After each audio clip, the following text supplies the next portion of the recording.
Okay, hello and welcome to my stream. We are starting a Faerie's Tale today.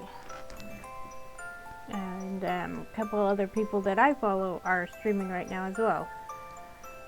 But this is my usual time to stream, so there we go.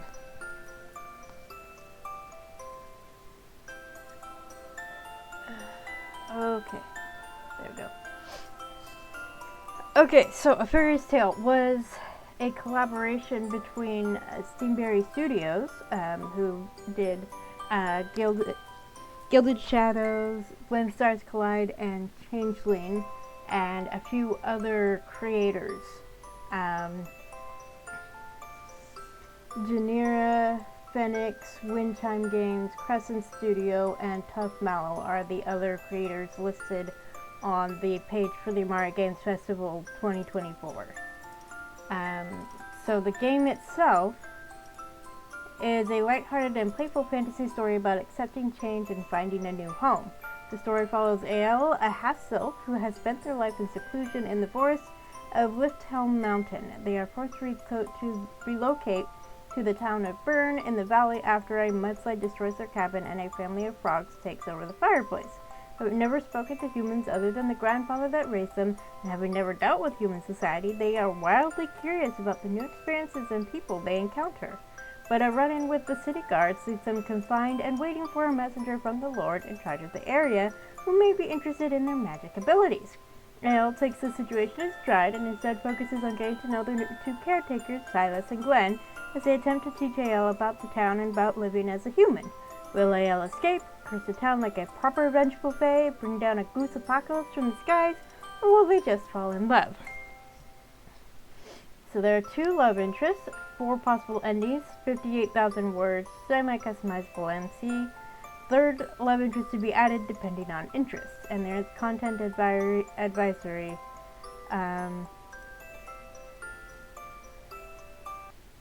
Oh, for fuck's sake. It crashed.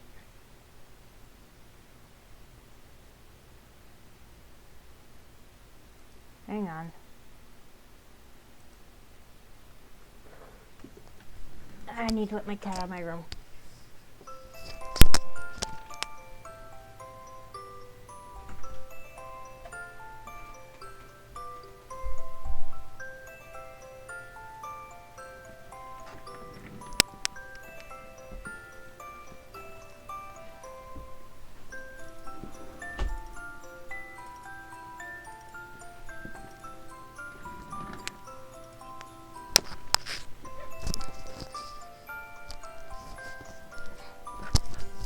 I'm definitely going to look into the other creators who helped with this project. I don't know, it crashed. This game, both the game and OBS crashed earlier, so I hope this isn't a sign of what's to come. So I've only opened the game long enough to set it up for streaming. And maybe mess around with the customization, but I didn't actually start it. So here we go. Let's see if it continues. Oh, skin color. Cool. How dark do I want their skin to be?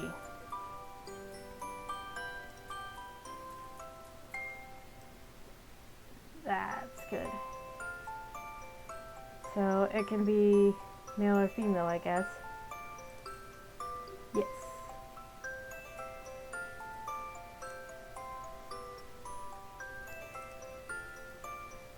Personal identity, they, them. She, her, he, him. Let's go with they, them. Terms, neutral, feminine, masculine. Let's stick with neutral.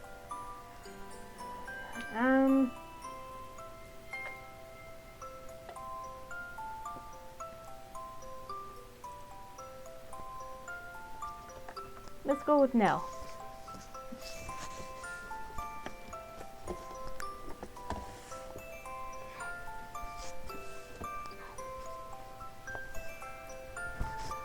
Okay. Gotta open up my notebook, keep track. So that's And when stars collide, it's a new page for a Faerie's tale.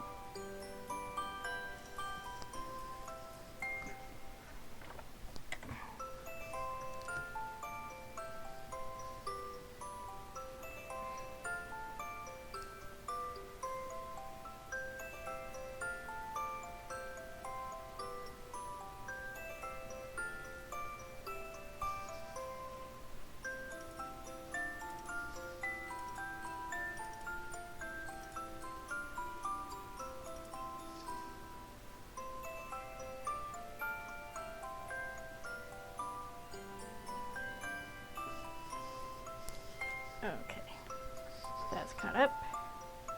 Finish. Oh, I like the clock. Prologue, an old fairy tale that no one knows.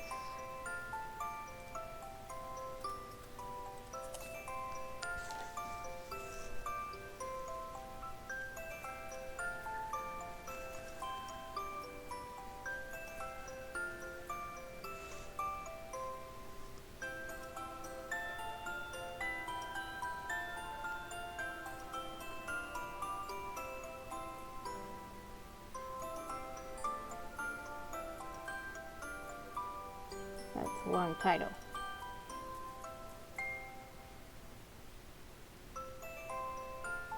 Oh, also it's June, so happy Pride Month. And happy Pride to whoever, if you're watching this, happy Pride whatever time of year it is. Once there was a village girl who was pretty and kind. She was a simple girl with brown hair, freckles, and laughing eyes. One day she went into the forest to pick berries as she always did. And there she met a handsome man with mist-gray eyes and snowy hair. He was, of course, no ordinary man. Such tales never involved the ordinary. He was a sylph. And he fell in love with her straight away, as fairies are sometimes wont to do. He whisked her away to his home in the clouds, leaving her father to mourn alone. A year later, to the very day, the woman returned. She appeared out of a light breeze and walked up to her father's cabin as if she had just left that morning. With the way fairy magic is supposed to work, it could feel like that to her. And she was with child. It could be that the sylph had tired of her. They are, after all, said to be quite fickle. But it could have been that the girl was gaunt and clearly in ill health. Perhaps the fae didn't know how to care for a human girl. It wasn't long before the girl gave birth to a quiet baby with snow-white hair and misty eyes. Upon giving birth, the mother smiled, sighed once, and her body faded away and disappeared with the breeze that had blown in through an open window, perhaps called back to her fairy husband in the clouds. The child was left alone to be raised by the old man. Born a fae and human, the child developed magic abilities as they grew. Now alchemists were common, and some humans could use the magic of the material elements, earth, fire, air, and water. They were rare and had to study many years under the country's prized mages in service of the queen. But some of the more chaotic magics required the blood of mythical races to thrive and were almost non-existent in human bloodlines. Thus the old man kept his little grandchild secret from everyone. He moved to a hidden cabin no one knew about and raised them alone. And he made them promise never to leave the mountain or have anything to do with the villagers below. If others knew about their gift, they tried to use them for their own purposes. So they stayed with their grandfather and never tried to leave. Every year on their birthday, their grandfather left out a sacred lantern and offerings for the sylphs to let them know Nell was still alive, just in case. And though it was just the two of them, they were very, very happy for many years. But of course, nothing lasts forever, and even the sweetest fairy tales eventually will end.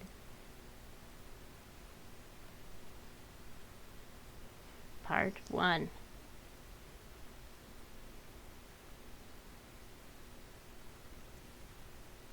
In which our story begins with a broken promise.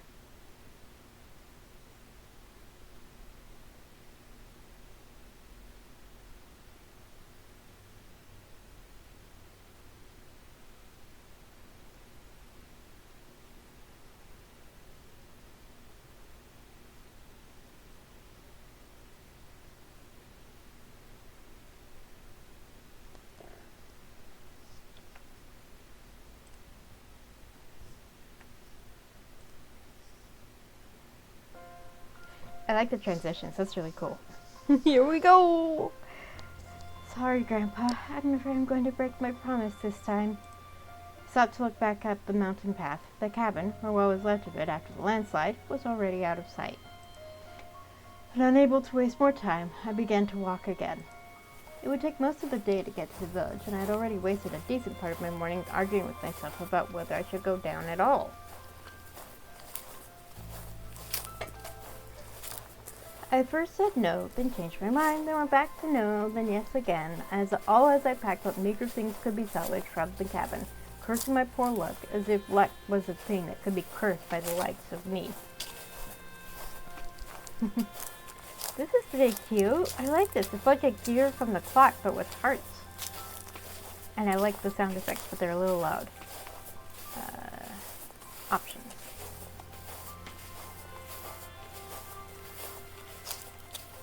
Oh, I think that's under ambient volume.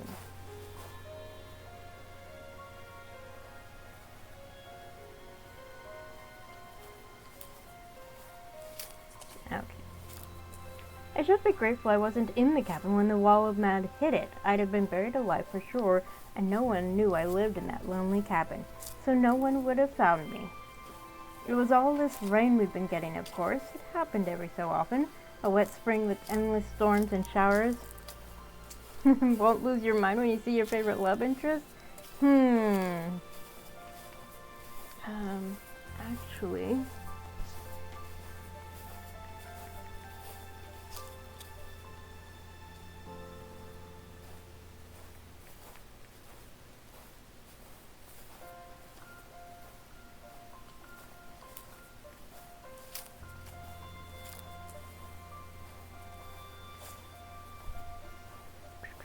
Yeah, so far there's only 2 love interests, but there's a possibility of another one.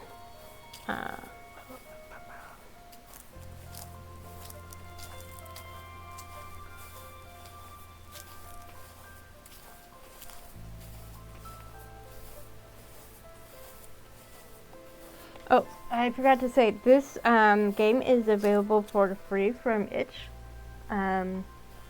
And basically, since there's so many collaborators for it, we'd be better off looking. It'd be more useful to look up the other creators and support their other projects that way. I mean, I've already supported Steamberry Studio, and I'll probably continue to support them, so I'm going to check into the others after I finish, or at least after today's stream. So the 2 love interests are Glenn Ashford and Silas McGurran. So, just looking at them, they're both very pretty, but that's no surprise.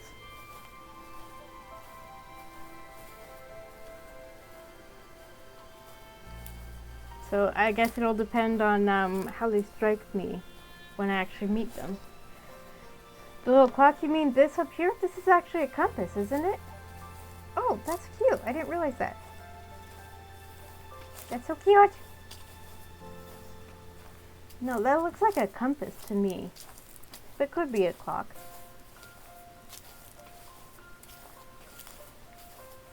There have been several landslides through the years. One got part of the garden wall a few years before Grandpa passed away.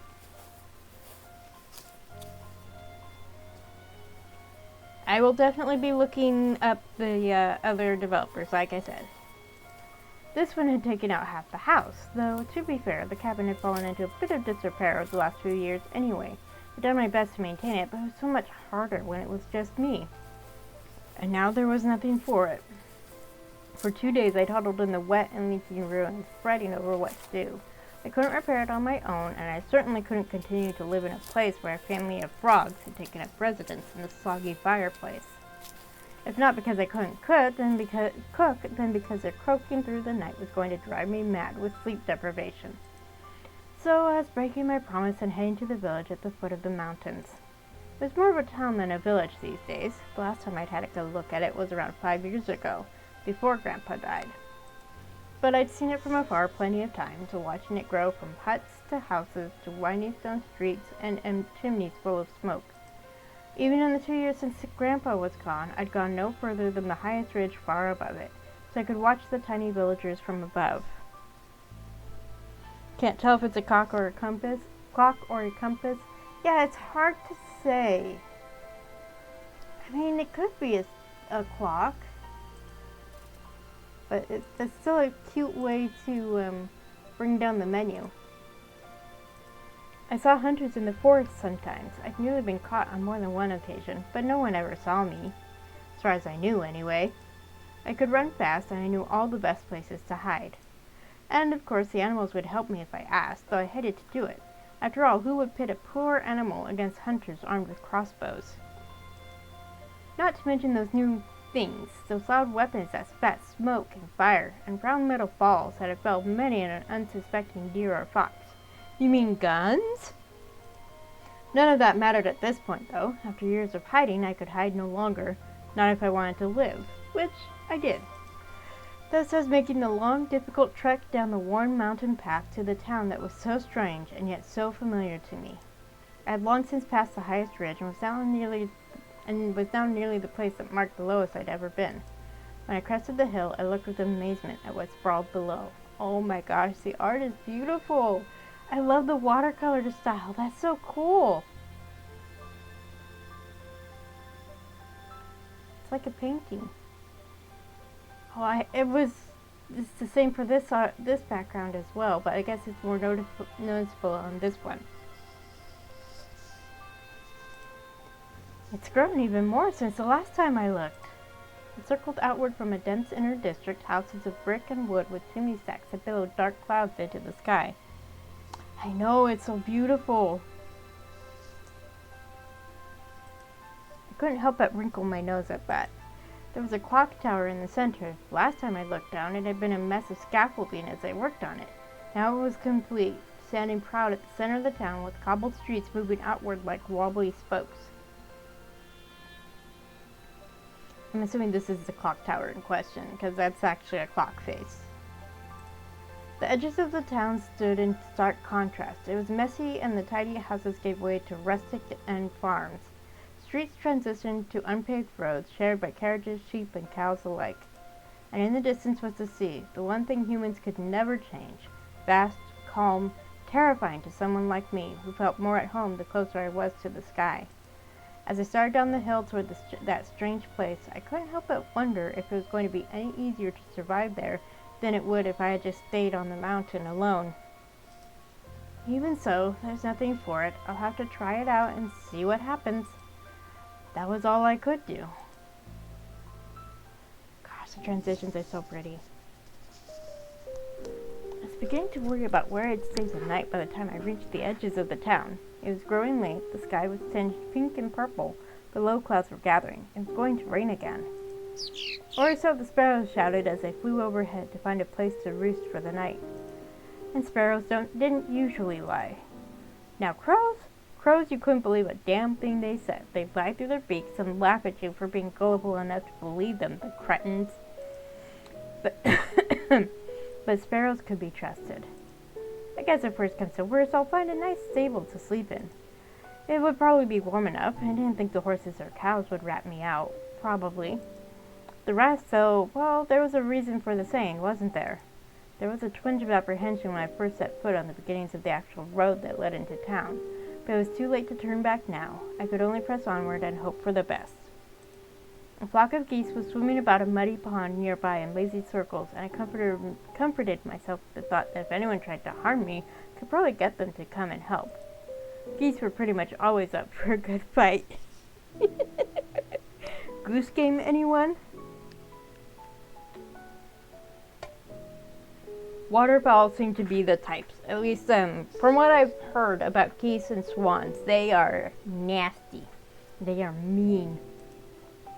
In any case, I was glad the outskirts comprised a few little shacks and a few spread out farms. It was unintimidating, quaint. And the first person I saw was a muddy child that let out a blood-curdling scream and darted down the road yelling, "The Ashen One of the Woods had come to take him away!" Great. Thanks. So there was also that. Well, I blew a strand of my decidedly white hair out of my eyes. It wasn't exactly the color of ash, but I was certainly a person from the woods. That's either an unfortunate coincidence or I've been seen a few more times than I realized the last couple of years. I clasped my hands in front of me and dutifully shut my eyes. Dear Grandpa, I fear I may have been more careless than I thought. I apologize. Your loving grandchild, Nell. With that wonderful possibility established, I decided there was nothing to be done about that either. The good news is that if everyone who sees me runs away screaming, I won't have to worry about any of them harming me. Even as I said that, I fished a cloak out of my scrawny leather bag and wrapped it around my shoulders, pulling the hood over my head. Couldn't hurt to avoid frightening more important children. I was deviously lucky there weren't many lurking about the road in the fading light. The sounds of people filtered out to me as I passed by the houses. There were children shouting, women calling chickens into their coops, and men shutting livestock into stables for the night, all of them too busy to pay attention to me. I was really starting to worry about my chances of finding a place to stay. I had rather hoped I'd find a pleasant inn at the edge of the town, a place with a warm firelight shining from the windows and a jaunty wooden sign that had some friendly name emblazoned under a carved animal of some kind. The crusty squirrel, or maybe the laughing chipmunk. I clearly hadn't reached that part of town yet.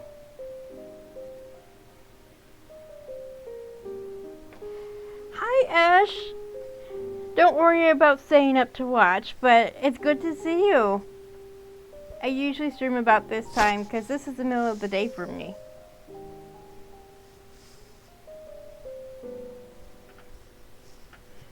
But I post the VODs on my YouTube channel, so they'll be available there. All of Gilded Shadows is up. I paused at crossroads trying to decide where I should go or what I should do when I saw a hobbled figure struggling towards me in the evening gloom. She was half bent over under the weight of what looked like a large bundle of kindling tied to her back. Her steps were slow and painful as the hem of her heavy skirt dragged through the puddles. Yeah, my YouTube username is the same as this one. It's just Donna, so it should be easy to find. And plus, there should be a link for my Twitch page.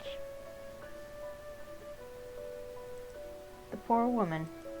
Grandpa had also become so feeble in his last months, his body whittled away by an illness I could never quite manage to heal, one that stemmed from a magic injury he'd gotten in a past war.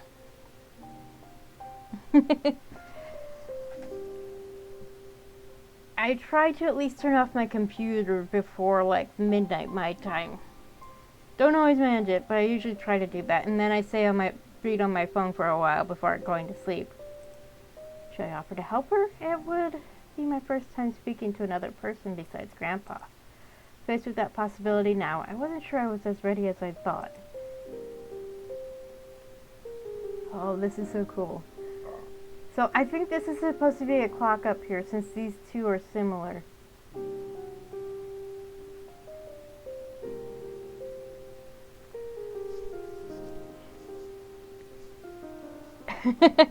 Made me stay up until 4 a.m. for different reasons.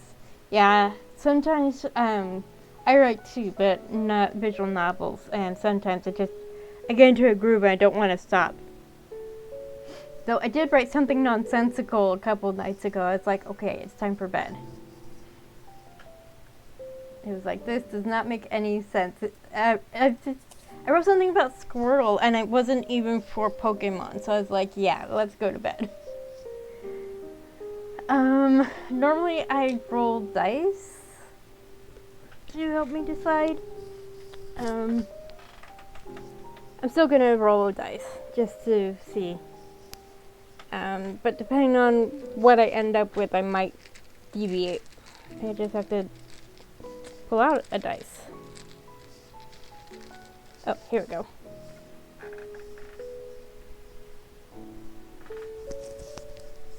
So I have a D4, so 1, 2, 3, 4. I like that the clock hand moves with your mouse. 4.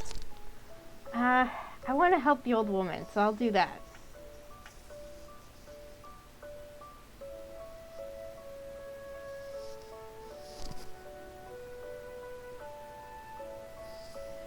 Oh, I was talking to my mom about the bit in Changeling where main character's brother leaves her at school, and she was like, yeah, he'd have been grounded for life. If your sister had done that to you, she'd have been grounded. So, yes. But I couldn't just watch her struggle. That was too cruel. I adjusted the strap of my bag and hurried to the woman's side, helping her around a puddle she was about to slog through. Here, let me help you. Oh, thank you so much, my dear. Yeah, I have a twin sister, and she got her license before I did for various reasons, and she was the one who drove us to and from school, our senior year of high school. But she never did that. Usually if I was stuck at school, it's because I had an after-school activity of some kind. And let me take this bundle for you. I'm sure it must be heavy. She seemed quite surprised when I helped her shrug out the bundle so I could carry it for her. Now, you don't have to do that. Of course I do. I can't just let you carry it on your own. You're much too delicate for this sort of hard labor. The old woman let out a gleeful cackle at my teasing. Come now, take my arm and tell me where you're going. I'll lead the way. I didn't realize it from far away, but up close it was pretty obvious she was nearly blind. She wasn't even looking at me when I spoke, just gazing in my general direction. No wonder she was walking straight through all the puddles. She took my elbow and described to me the location of her house. It wasn't far, and before long we were in front of a dark, dreary cottage with the half-thatched roof someone had, at some point, attempted to replace with wooden shingles. Thank you so much, my dear. Would you like me to come inside and get a fire going for you? The cottage is rather dark. I'm sure you ought to be getting home. I don't recognize your voice at all. Surely you live somewhere in the town center. I lived up in the mountains, but a landslide damaged my cabin. I'm afraid I won't be going home tonight. You lived alone on Littown Mountain? There have been strange stories about the goings-on up in those woods since I was a child. I laughed awkwardly. Oh dear. You know how stories can be. Some hunter sees a deer with some moss caught on it in its antlers or something. Before you know it, they're spreading stories of some massive beast with fur-covered horns adorning its head. I assure you there is nothing strange about those woods. It's quite a normal forest. If you discount the fairy elves, there were massive beasts with fur-covered antlers adorning their heads. Now let's get you inside and out of this cold air. The woman let out a rusty chuckle in response and led me inside the cottage. It was nearly pitch black inside. I wondered just how poor her vision must be when, despite the darkness, she led me to the fireplace in the corner. She must have really gotten used to the layout. You live in the same place for years, it becomes second nature. Though I am so klutzy that even though I've lived in the same house pretty much my whole life, I still run into things, even though they haven't moved. My shin slammed into an iron kettle nearby, and I did my best to bite back the stream of curses, courtesy of my grandfather's loving teachings, that tried to escape. May have been a wild child from the woods, but I knew better than to curse like an angry knight in front of a poor old woman, at the very least.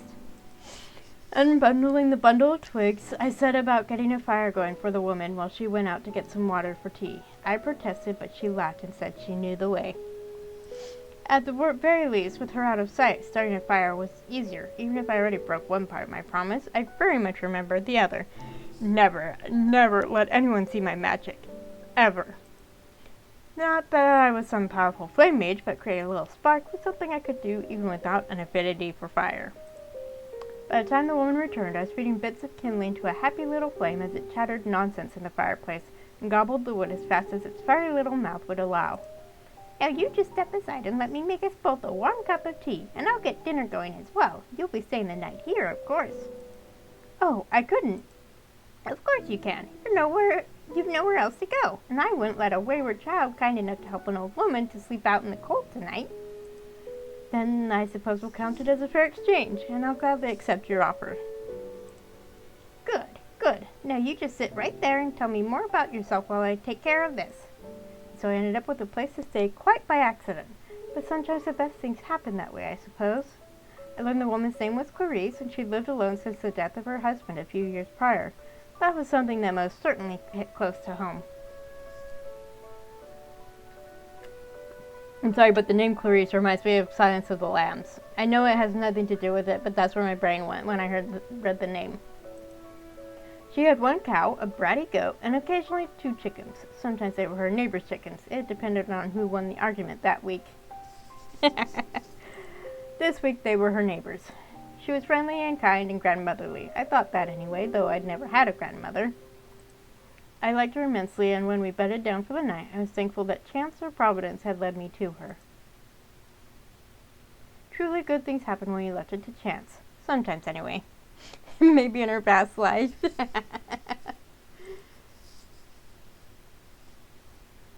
Part 2.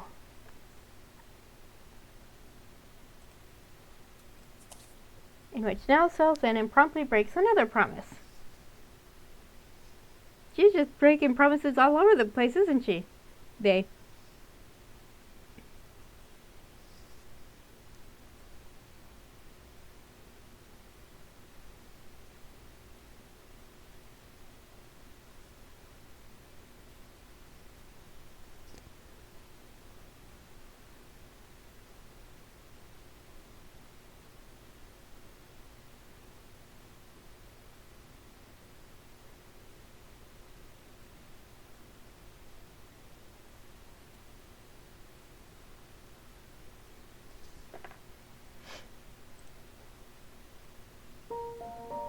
Morning felt like it had arisen no sooner than I had shut my eyes. I was awake as the sun was just beginning to peek over the horizon and light the mountainside. I love the art. It's so good.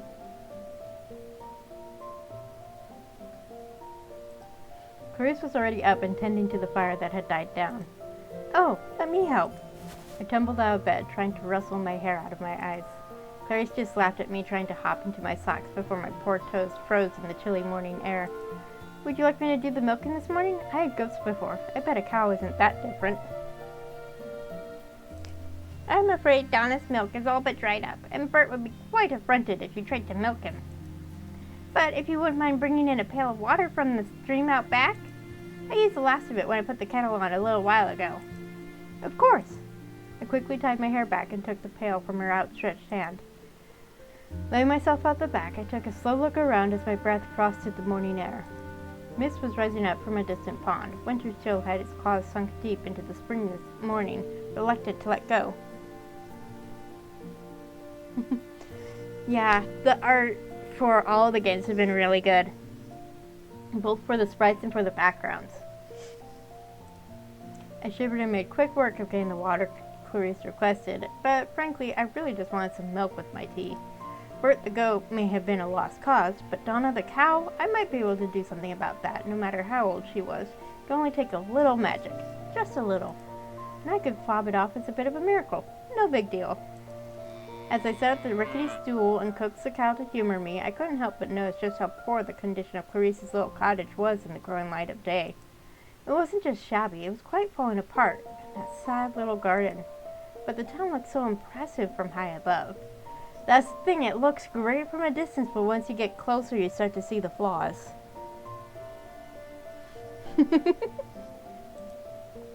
I guess it was only the inner parts that were well made and fancy. I may have grown up alone in the mountains, but it wasn't as if I didn't know how the world worked. Grandpa had taught me some things. Still, what sort of leaders allowed people to live like this?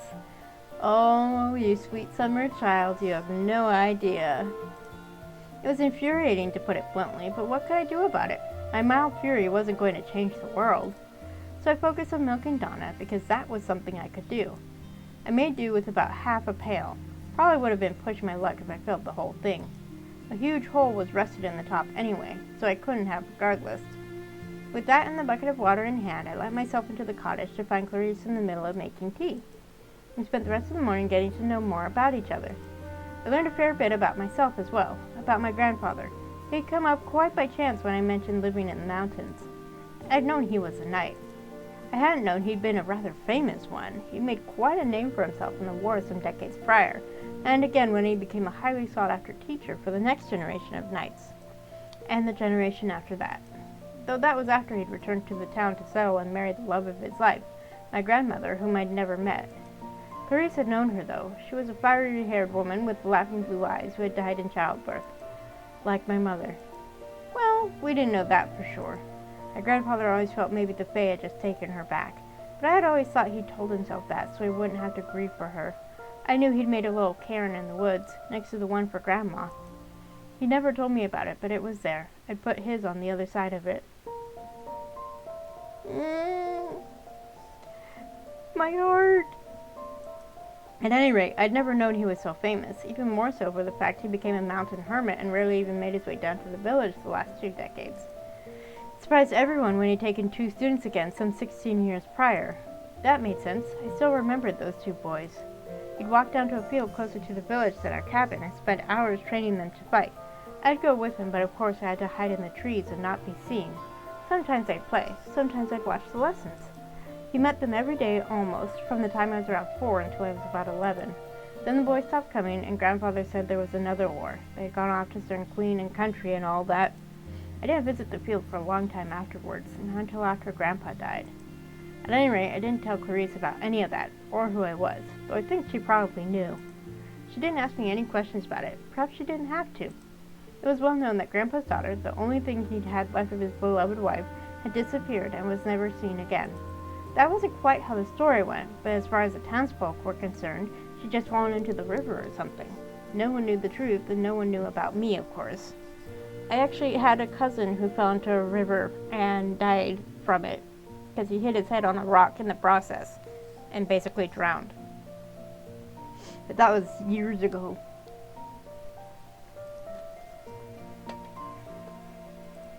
So I couldn't very well confess my mother's self-lover had spirited her away, gotten her a child, and possibly dumped her. My father was seriously a creep, but I guess Faye were like that sometimes. Eventually the conversation turned to other things, finding out the empire, the development of the town, the lore, Clarice's merry war with her neighbor over the chickens, and the deplorable state of her poor cottage and animal pen. So that was how I ended up on the roof, hair in a thick braid, and hammer in hand to patch it up. For the next 4 days, because after light drizzle my first morning there, the clouds had cleared up. That's cool, I like this hairstyle, and the scarf. Of course, after that I had to fix the animal pens and coax Henrietta and Marcelo the chickens back to Clarice's renovated chicken coop. They brought their friend Charles, which was lovely. Henrietta and Marcelo and Charles. Clarice, for all that her eyes were bad, did garment sewing for families in the middle wards of the town. I helped with that as well, though I'd rank my sewing as utilitarian more than anything. Grandpa and I had shared the mending, and frankly, most of the time it was just a race to see who could get it done faster as opposed to who could make it prettier. Best chicken names, yes. I still usually won either way. Somehow we just settled into an everyday life. I hadn't meant to stay, but staying was comfortable. And I suppose there's just a part of me that enjoyed having someone to take care of again. It was familiar. It was safe. The neighbors didn't question my sudden appearance, as most of them were too busy trying to maintain their own 4 cottages and scraggly patches of land. The town interior may have been prettier and less smelly, but it was also intimidating, so I was content to stay with Clarice. Which meant, of course, that Providence and chance were inclined to assure I could not. Of course not. That would be too easy. There wouldn't be much of a story, now would it? Their tools to set things in motion were 2 boys, probably around 11, and Clarice was their catalyst. Grandpa told me once, a few years before he died, that people aren't inherently cruel. He said the only thing they were good at was finding new ways to hurt each other, that every step forward came with a loss of equal weight. Perhaps it was his Fae in me, but at the time, what he said resonated strongly as I watched the town below cut away more and more of the forest as it expanded, as I watched the chimneys billowing their smoke into the clean air, as I watched them carve their roads into the defenseless earth. I felt that what he said must be true. But there was also this tender sadness. Watching the town felt like watching a caged bird struggling to spread its wings and fly. It was ugly sometimes, and awkward and ungainly, but there was this little flame of hope, this feeling that maybe the bird would realize the door to its cage had been open all along, and then it would be able to soar. That's why I don't think the boys were trying to be as thoughtlessly cruel as they seemed that day. Nor do I blame them for what followed. Started with Clarice saying she wanted to make a trip to the edge of the forest for kindling that morning. Of course I offered to do it, but I was also rebuilding a bit of stone wall around the garden, or had planned to. Clarice insisted she could gather kindling on her own, so I let her go. That was the first mistake. The day waxed onwards, noon approached, and Clarice had not returned. Hi, Gray. It's good to see you. Worried, I finally decided to make my way to the forest and find her. The forest where she gathered sticks was on the opposite side of Lifthelm Mountain where I'd grown up, and a little closer to the sea. I didn't know the area well at all, but there was an uneven road scraped out of the ground, and Clarice never went further than the edge of the trees. I was confident I could find her. There was also a guard post at the furthest outskirts of the town. I didn't want to speak to the two rough-looking men there, but if I had to, I would. It was the laughter that caught my attention first, not the boys. I heard them after. There were starlings perched on the highest branches of the trees, and their raucous laughs and calls were what spurred me to start running. I heard the two human boys laughing over the sound of the birds just a few seconds before I crested a small hill and saw them standing over a large mud hole, laughing at the huddled form there. Look at her trying to get the sticks! Like a piggy playing in the mud! Here, piggy, here, get the stick! One of them waved a stick in front of the mud-covered form I instantly recognized as Clarice. Powerful rage hit me when I saw them laughing at her, and I began to sprint. Hey! Hey! You boys, stop that! I was on them in seconds. Much as I wanted to grab the two lads and box their ears for laughing at her, I ignored them for the time being and waded into the mud. Clarice! Clarice, are you alright? Yes, the main character is cute. No. She choked up my name in a soft murmur of relief. Her hands left muddy prints on my arms, my shirt, my trousers, as I lifted her to her feet. Yeah, I was bullied a bit in school, but not like that. Yeah, it's amazing how cruel people can be. I try not to be because of stuff like this. It's like there's enough bad stuff going on. I'll put some good out there to balance it out, hopefully. It's okay now. I'm here. Oh, look, another piggy has come to play. You horrible little brats. How can you just laugh at her when she needs help? Come on, let's get you out of here. I dropped the wood for the fire. I'll pick it up, don't worry. I helped her out of the mud, dragging her heavy skirts up and over the edge of the mud hole. Come on, one step up and you're out. Thank you, my dear. I forgot which voice I was using for Clarice. Don't. Something wet and cold splattered in the middle of my back. Oh! I whirled around to glare at the boys, only to be met with another clump of mud, to the face this time. I brushed it from my cheek, seething with fury. Clarice, you stay right there. The boys just laughed when I stalked to them. Apparently, I wasn't intimidating. Yet. I whipped a hand out and grabbed one by the earlobe. He let out a yowl of indignation, clawing at my hand to release him. I just held on tighter. What do you think you're doing to a complete stranger? Is this how you were raised by your mom and dad? Ow, ow, let go of me, you creepy old one. Old? Do I look old to you? He swung a wild fist my way, but I blocked it and pinned his arm behind his back. I never see you bullying anyone again, much less someone who can't defend herself. Then I'll do more than grab your ear. Now you run along home. Let go of him! The second boy launched himself onto my back, trying to pull me from the first. I was bigger than them, but of course there's only one of me. I let the first boy go, half spinning around to pry the second off my back. His hands were pinching, pulling, scratching at me as he scrabbled for a handful of hair. Thankfully it was braided and twisted up out of reach. They still grabbed a handful of it through the kerchief and yanked backwards. Having to lower the child sprites? Yeah, I can see it. They're still a little tall for kids. My head jerked back as that kerchief came loose and hairpins went flying. The thick braid tumbled down as I staggered under the weight of the enraged child, but he released me straight away with a strangled cry. Both boys let out surprised yells and scrambled away from me, then went wailing down the road. As I stood panting, I did catch the phrase "Ashen One" as they fled. That again. Exactly what was this Ashen One legend? Probably one of those stories like the kind Grandpa used to tell me, that the Ashen One of the woods would come to take you away if you were naughty, or that sort of thing. Though Grandpa's favorite was always the Bear Man, whatever that was. As if I'd take away brats like that anywhere anyway. What would I do with them? Have them live in the fireplace with a family of frogs until I'd gone well and truly mad? I wasn't that much of a masochist. I stooped to snatch the muddy kerchief off the road, but froze halfway there when another voice spoke from nearby. What is going on here? With apprehension, I looked up to find the 2 guards from the guard station had finally made their way over, after the 2 lads had fled, of course. I straightened and glared at them with all the dignity a person with mud on their face could muster. Not so much anymore. Oi, and what were you doing to those kids? Mostly defending myself and a blind woman from them and the utter lack of anyone else stepping up to do so. What were you doing when those children were throwing mud at us? You're a bit cheeky, aren't you, kid? Maybe sometime the socks would cool that attitude down. And, of course, the real culprits get away. Don't mind them, Mitchell. They need to learn themselves some manners is what they need to do. Now, my grandchild is just a little frustrated is all. There's no need for your threats, young man. She set a friendly hand on his arm, trying to soothe that temper, I suppose. I had half a mind to tell Mitchell he needed to take a swim in the coldest part of the nearby sea, but I hadn't really intended to fight with anyone when I left the house, so I was glad Clarice chose that moment to step in. Despite those sharp thoughts, my heart was thudding against my ribs as my stomach attempted to flip-flop its way to the neighboring country. I let out a shaky sigh, assuming her intervention would help. She knew these men, and they were guards, after all. Surely they'd let us go.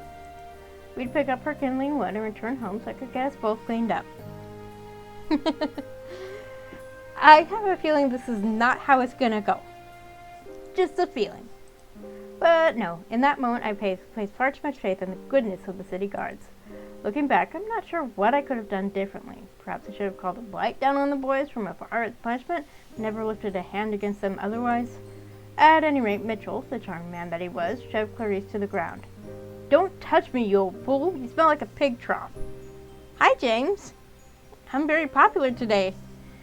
Oh, you butt munch. Ooh. She fell with a soft cry and reached for me as Mitchell grabbed my arm. And you better be glad Owen here has strange taste or I'd haul you straight down to the square. I was barely listening to him as his damp breath washed over my face. Well, they're not so white anymore, they're covered in mud. So many thoughts whipped through my head at hurricane force in that moment. Among them, that it was clear now why Grandpa had always wanted me to stay away. Humans were truly foul creatures when they wished to be. How dare he push her like that? How dare he think it was okay to bully the very people he was supposed to protect? I fought against him with everything I had, clawing his hand off my arm. If you need to step away, I understand. What in the... At the back of my mind, I suspected assaulting a city guard was some terrible crime, and I'd have to run away and live in the forest alone. Probably have to become the Sashin one of the woods they were all so afraid of. I'd have to curdle the milk, steal chicken eggs at night, blight the crops, dangle horses' manes, and do all the things an angered Fae usually did. Though that all seemed a bit tiresome. Maybe I could find a band of merry men to run around with instead? Are you mad? He tried to wrangle me closer, but this time I kicked and screamed. He wrapped one arm half across my face as he tried to hold me down. Fortunately, they weren't wearing a proper armor or anything of that sort. His arm was covered by a coarse cotton tunic, and you had better believe I sank my teeth into it as hard as I could. He yelled, and while I expected him to shove me away, instead he managed to get my hair wrapped around his hand, yanking it painfully back. Ooh, ouch, ouch. I said stop! He roared the word in my ear, but I was far beyond reason at that point.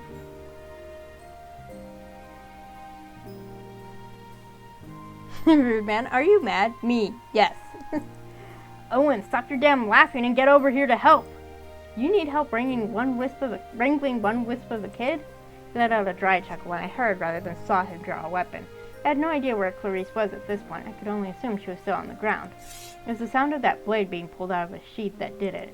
I had not come down from the mountain to get myself killed by 2 crooked guards, especially not in front of a woman who'd been kind to me.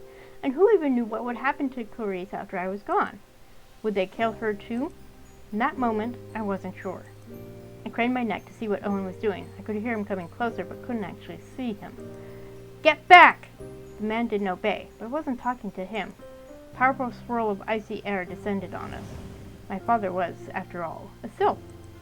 The whirlwind rushed at the man, picked him up, dragged him backwards, and slammed him into the ground. From behind me, the guard let out a cry, and this time he shoved me away. Above us, the little whirlwind just hovered, spinning, waiting for another command. The guards scrambled away and huddled together as they watched me fearfully. I sighed and recalled the wind as they muttered together, completely and utterly beaten by just that small display. A mage? Out here in Faerie? They're not wearing the royal insignia. An outlaw, then. I've heard tell of someone living out on the mountainside, a strange person with pale hair. Maybe there's more to this kid than I first thought. This time he drove an unfamiliar weapon. It was a long looped strap and had been dangling at his side, a strange contraption of wood and brass. I'd seen them before from a distance when hunters came to the forest these days. I didn't know what it was called, but I knew it could be deadly if it hit the target. The nearby forest rustled. It was hesitant, cautious breeze flowing through the leaves like little whispering fingers and voices. They're watching again. I needed to be careful. The Sylphids, wild air fae, weren't as powerful as the Sylphs, but there were many of them, and they were protective. I expected them to follow me out the mountain, but it wasn't really their home. Oh, that's cool. They lived everywhere and roamed in the lowlands as well. But if they attacked now, Clarice would be caught up in it as well. They wouldn't discriminate my friends from my enemies. They weren't that discerning, and they weren't fond of humans in general. Easy with that musket, Owen. Don't shoot them just yet. Musket, so that's what it's called.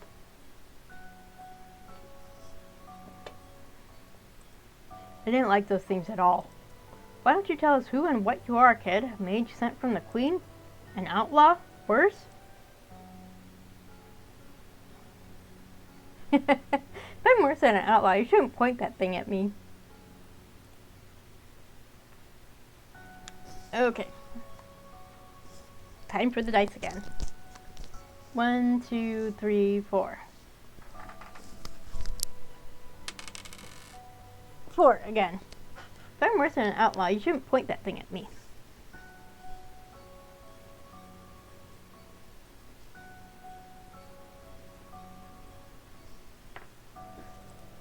If you think I'm worse than an outlaw, should you be pointing that thing at me?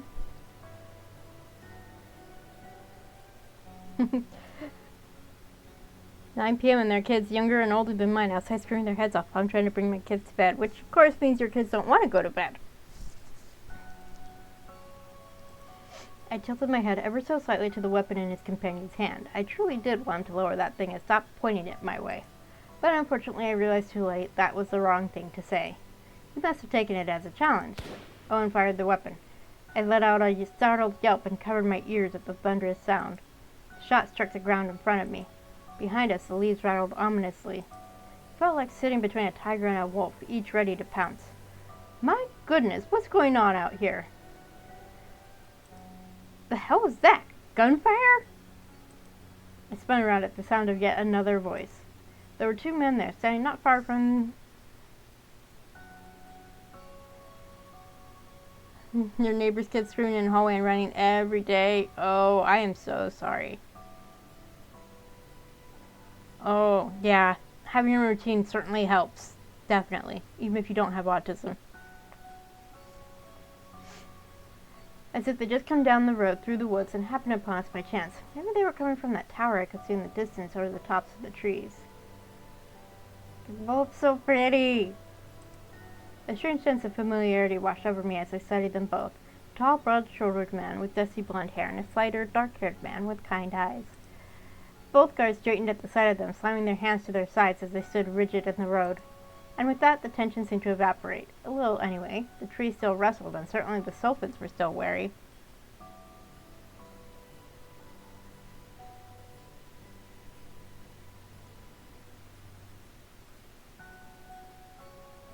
Oh. That sucks. But this was better. Without a weapon pointed at me, I went to Clarice's side. She was still sitting in the street, squinting around as if she wasn't sure what was happening. Oi! You stay right where you... I shot him a baleful look, and he shut up. Are you all right? I'm fine, my dear. What's happening? That's what I want to know. What the hell are you bastards doing out here with 2 muddy peasants in the middle of the street? And what in God's name are you shooting at? Well, sir, it's like this. What they're doing is harassing us and threatening us, and what he shot at was me. The blond man one of them had referred to as Sir cast a glare my way. His eyes roved over my white hair, the mud on my cheek, and he scoffed. Whoever you are, just get the hell out of my sight. Out of the town. Problem solved. Now, Glenn, shouldn't you at least... I don't have time for this. You two, get back to your damn posts. He started to stalk past us, but he stopped to lean down and glare into my eyes. I'm not kidding. I don't want to see your ugly face around here again. Ugly? Excuse you. It's a beautiful face. Hey, ugly, excuse me? But Captain, they're a magic user. The one man's eyes went wide, and he spun back around to look at them. What did you say? A magic user? The dark-haired man shot me a surprised and curious look. The blonde, however, burst out laughing. Silas, come on. You don't believe something that ridiculous? This kid, a magic user?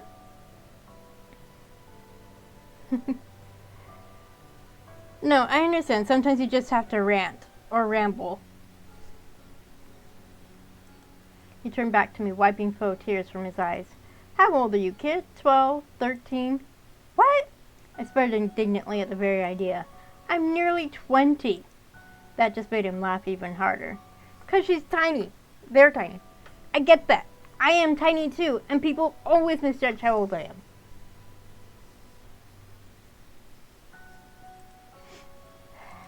Is this guy an idiot? Captain, we saw it with our own eyes. I called up a whirlwind out of nothing and flung us around. Well, maybe he gets better upon closer acquaintance. Sometimes just bad first impressions. Look what happened with Elizabeth and Darcy in Pride and Prejudice. The captain's laugh cut off, and he grabbed my arm, thrusting me at the guard. I tried to pull away to no avail. Are you trying to tell me this shorty is some kind of ultra mage? What did they do? Beat you up with wind? Glenn, you're scaring them. The captain released me and scowled at the guards. Get back to your post, now, and I might overlook the complaint the two of you were harassing these two people. But Captain, look at them. You know that story about the Ashen One who lives in the woods, and then this person shows up and starts using magic?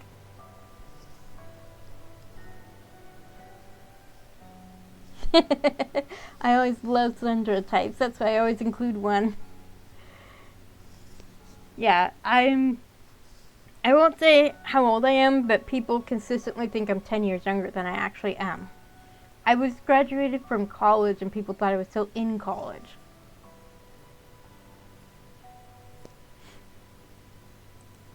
I told you. Glenn, perhaps we should ask the individual in question. I flinched again when the captain looked my way. He leaned down again. You, what's the story here? These bastards say you use magic. What are you? Some kind of wee mage from the woods? A ghost? Spit it out. But think very, very carefully before you answer. The other man stepped up alongside him and put a hand on the captain's shoulder. He gave me a slight smile. Don't let this fellow frighten you. We just want to know the truth. That's all. There's nothing wrong with using magic. But we need to know. Dr. McMurrin, is that you? So he's a doctor? And the other is a captain of the city guard? At least they weren't flailing with weapons and pushing old women around. It's me, Mrs. Stewart. Clarice glared hard at him. I'll have you know, these two louts attacked my brother's child. They are very rude gentlemen. Very rude indeed. It's fun to tease them. Your brother's child? I wasn't aware you had a brother. Earlier you said they were your grandchild, you know. You hush up right this instant if you don't want me to box your sorry ears, young man. I love her. Her indignation was charming, and what these two guards had done to erode any positive feelings I'd ever had toward humanity, Clarice restored in an instant with her angry defense of me. But that lie was a problem. I didn't want her to lie for me. Lies were ugly things that always came back to get you in the end. They tie you down and strangle the life out of you faster than the worst truth in your arsenal. And as we learned from watching Aladdin, if you get caught in a lie, don't keep lying. Hers were already trying to trip her up since she'd forgotten I was supposed to be her grandchild, not her brother. I patted her hand and gave Dr. McCurran a serious look, ignoring Glenn because, well, he's kind of an arse. I hadn't forgiven him for calling me ugly. The guards were indeed quite rude. Not only did they stand by and do nothing while two lads made harass Clarice for having fallen in the mud, when I told the boys off and they attacked me, these two gentlemen decided to come join the fray. One of them shoved Clarice to the ground. I lifted my chin and steeled my jaw, sending up a silent apology to Grandpa. And yes, I did use my magic to defend myself. Then he threatened me with that musket. Mel, I'm sorry, Clarice. Thank you for defending me. I gave her a quick, tight hug. But you shouldn't lie for me. Glenn let out a long, strangled groan and dragged his hands through his hair. Seriously, magic? Do you even know what you're saying, little kid? I'm not a little kid. I'm Nell Blair. Blair? Did you say your surname is Blair? I did. Are you any relation to Douglas Blair? He was my grandfather. Glenn let out another groan. Silas, you don't believe all this nonsense, do you? Douglas Blair had no family, not after his daughter vanished. He was just a crazy old man living up in the mountains. He was not crazy. How can you call him that? He was your teacher, wasn't he? The word slipped out before I quite realized it. Perhaps it was just because there weren't so many places I'd recognize people from. The number of people in this world I knew, or had even seen, was rather small, after all. And I rather think I must have unconsciously placed recollection before I was aware of it. How did you know that Douglas Blair was our teacher? And that confirmed it. I never knew your names, but I used to watch your practices when I was younger. Grandpa always brought me along since I couldn't be left in the cabin alone, but he always told me to stay out of sight. Silas pondered what I had said. His grandchild. And the ash in one of the woods. There was a story that I used to hear as a child, that Caitlin Blair didn't die, as some assumed, but that she had been taken by the Fae. They say the gates to the Sky Court lie somewhere above Lifttown. Silas? Quiet, Glenn. This person is truly a half-Fae. That's not a matter you can overlook. A person with Fae bloodline. You know what this means, don't you? Okay. I get it now. So they were the two boys that their grandfather, trained when they were little. I got it. We'll have to send a message to Lord Wallace. Sorry, kid, you're going to have to come with us. I expected as much. I'll come, but only as long as one of you makes sure Clarice gets home. I gave her an apologetic look I knew she couldn't see. Clarice, I'm so sorry. Now, don't you apologize, child. Her worn, calloused hands made their way to my face, alighting on both my cheeks. She gave me a worn, toothy smile as she tucked the loose strands of hair around my face behind my ears. I don't care who you are or what you are. You've been a breath of fresh air and a ray of light in my life the week you've been with me. And if you're Marian and Douglas's kin, you may as well be mine too. Grace turned a frightful scowl on Glenn, or well, in his general direction. It was truly adorable as she shook her fist at him. If you harm so much as one hair on their head, I'll be using your guts for my garters before the week is out, you scoundrel! If there was one thing that could make this day worse, it was the mental image of your garters, ma'am. You rascal, you better not frighten them, you hear me? Right, quit your squawking. I gave Clarice another hug. I'll be fine. I really am sorry for all this. You've nothing to be sorry for, dear Nell. I felt strangely choked up as I squeezed her. I'd only known her a week, and it was already another sad goodbye. Oh, I love her so much. Give my regrets to Donna and Bert and the others, and do take care of yourself, Clarice. We would have been saying goodbye until evening, but Glenn pulled me away and started toward the town center. The two guards fell into step behind us as Silas led Clarice in the opposite direction. I cast a long look over my shoulder, wondering if she'd be all right. Suddenly, Glenn's face blocked my view. You should worry more about yourself than that old woman. Are you always this rude, or are you just trying to make my day more unpleasant than your two horrible guards already have? Glenn and Silas actually remind me of Ari and Caleb.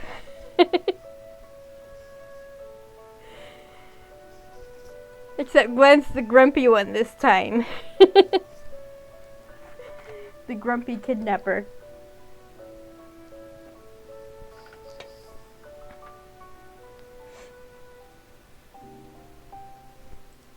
You should have stayed up on that mountain, Nell Blair. And with that, he gave my shoulder a light push and we continued our march to whatever awaited me in the center of town.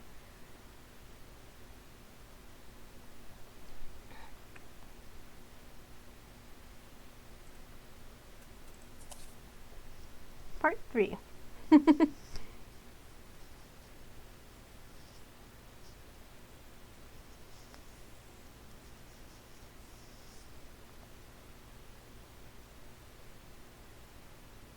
In which Nell has a bath.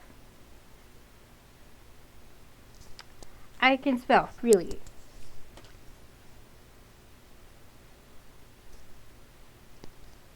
And acquires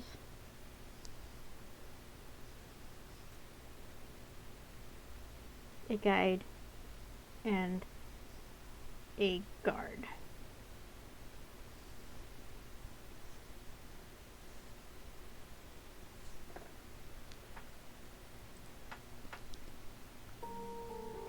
It had been 2 days. I hadn't been thrown in jail or put on trial or put in the stocks. I was, however, confined. There was a guard outside the door, not one of the two that had threatened me that day. No, it was the captain of the guard himself, Glenn Ashford. He was a surly man who was fond of scowling at everyone and being as insulting as possible for no reason at all. Well, perhaps he had a reason. Far be it from me to discern his strange motives. Silas McCurran, who I had learned was one of the most respected doctors in town, had stopped by just once to let me know Clarice had gotten home fine, and to give me back my belongings, meager as they were. I was grateful at least for the change of clothes, though I hadn't yet been afforded the courtesy of a bath just yet. The mayor had come by as well. He was a wiry man with curled hair and a pompous demeanor. Thanks for coming by. I hope you can find the other VODs. Sleep well. He was simpering and flattering and had me demonstrate my magic for him. It wasn't the wind magic they were interested in. Plenty of mages were aired out on lentils after all. It's one of the 4 material elements. They were common enough among the kingdom's magic users. No, that wasn't what had their interest piqued. Under the mayor's orders, I'd been taken to a low, dark building, barracks for the guards, and in there were several injured soldiers. They'd had a run-in with a wyvern, or so they said. I was asked if I could heal them, and of course I could. It wasn't even that difficult. Those sorts of injuries were easy to seal up and repair, just stitching up wounds with magic and giving the body's natural ability to heal a boost to speed it up. They brought a pot plant to me, some withered flower. Could I fix it? Yes, of course. I obliged them because what else could I do? The water in this muddy pen? Purified, because that's what you did sometimes when you were Fae. After all, life magic flowed through even the lesser Fae. And sylphs were the nobility of the sky and mountaintops. Their magic was powerful, so that magic also flowed through me. It didn't, however, flow through normal humans, not unless they had a Fae somewhere in their bloodline. And that's what all the fuss was about. I sighed and leaned my head against the hazy window. What should I do now? I had a soft breath, fogging the window as the key turned in the lock and someone opened the door without knocking, like they'd spent their life growing up in isolation instead of me. I knew it was that damnable smug mayor again because the maid and everyone else so far had knocked, even Glenn. Sure enough, the lanky man with his overly curled hair and shocking number of layers appeared in the room. How he hadn't suffocated himself in his own cravat was indeed a mystery. The Lord Mayor of Bern! Why does he announce him like that every time? I didn't move from where I was leaning near the window. Hello again. I hope you're adjusting to your new room well. Oh my gosh. Oh my gosh, my dude. Jeez.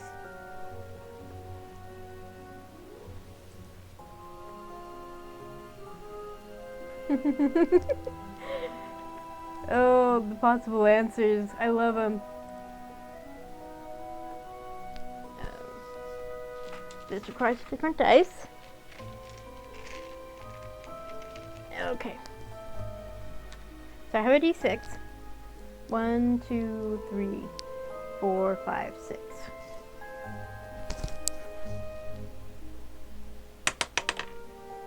One.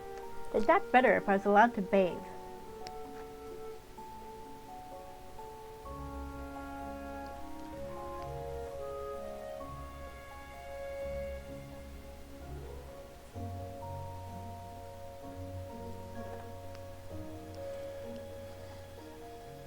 I'd adapt better if I was allowed to have a bath. I already asked for one twice, but the maids had not complied. Even with a change of clothes and a basin of water to wash the mud off, I'd like to clean myself up. Of course, since you'll be making an extended stay, I'm sure we can work something out. So they really were intent on keeping me here. But what has to be worked out about a bath? I knew there was a communal bath as the maids had said so. Surely it wasn't that hard to give me access to it. We've sent word to the Lord that you're with us. I'm sure I understand the situation well. I spent almost 17 years of my life with my grandfather stressing to me what you would do if you learned about my heritage. He was right on all counts. I'm sure he'd gloat if he was still alive. If the mayor felt even the slightest shame, he didn't show it. Simply massaged one end of his disastrous mustache. mustache, looking every bit the cliché villain from a fable or folktale, except far more colorful. Douglas Blair understood the needs of our kingdom better than most, so of course he knew you'd be asked to help with.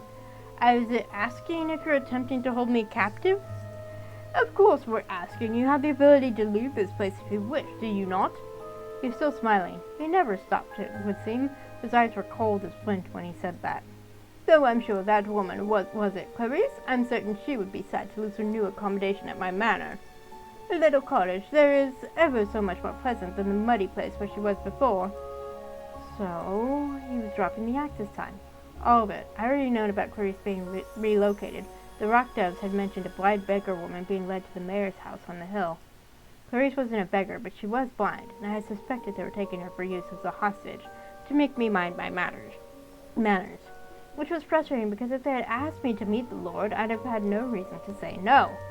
I truly wasn't against using my magic to help others, provided the person who wanted my help was honest, and not a terrible individual. Grandpa had warned me against it, but if I was going to live in this world, then I needed to meet the people who had used my magic and find out what they were about.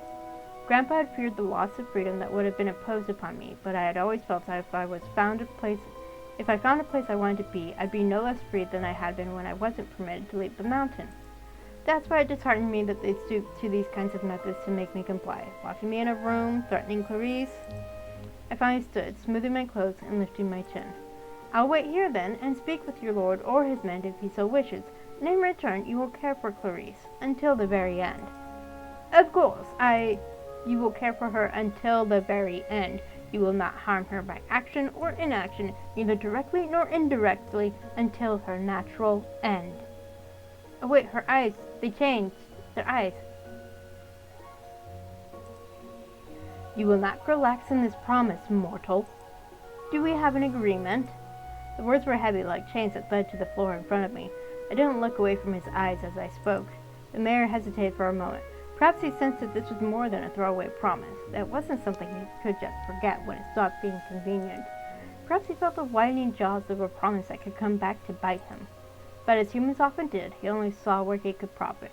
He smiled suddenly, clapping his hands together. Good, good, of course we have an agreement.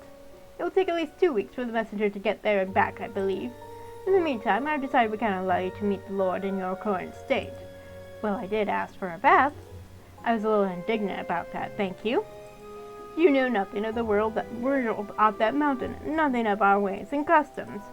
Oh, that's what he meant. I wouldn't say I know nothing. I've learned a lot about the world in the last couple days. The smile on his face froze but remained in place. Quite. But I think it would be apropos to assign some guardians to you, someone to facilitate further learning. Someone who can escort you around the town. After all, we can't keep you locked up in this room for the next 2 weeks. I've heard the Fae are quite delicate when deprived of light and sun. I would hate a girl helper to be affected by being forced to stay indoors.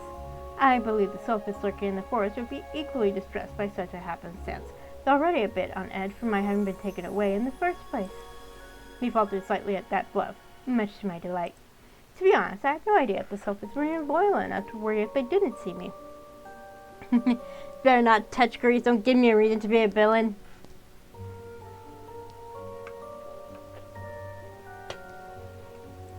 They would defend me if they saw me being harassed, but out of sight, out of mind was never truer than with the lesser wind spirits.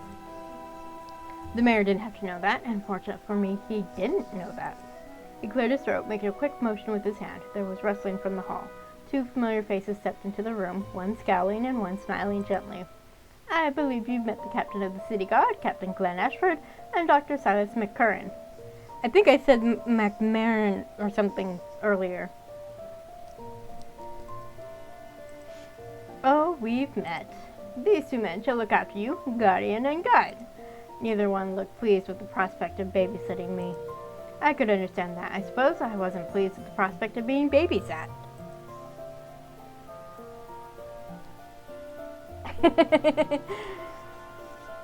Oh, so this is where you can pick. Oh.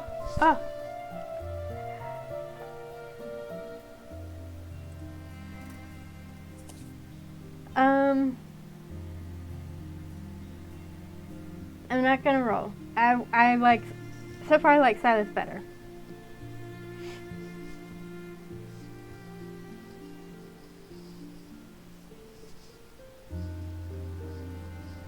I mean, I'm gonna end up doing both romances, but I want to do Silas.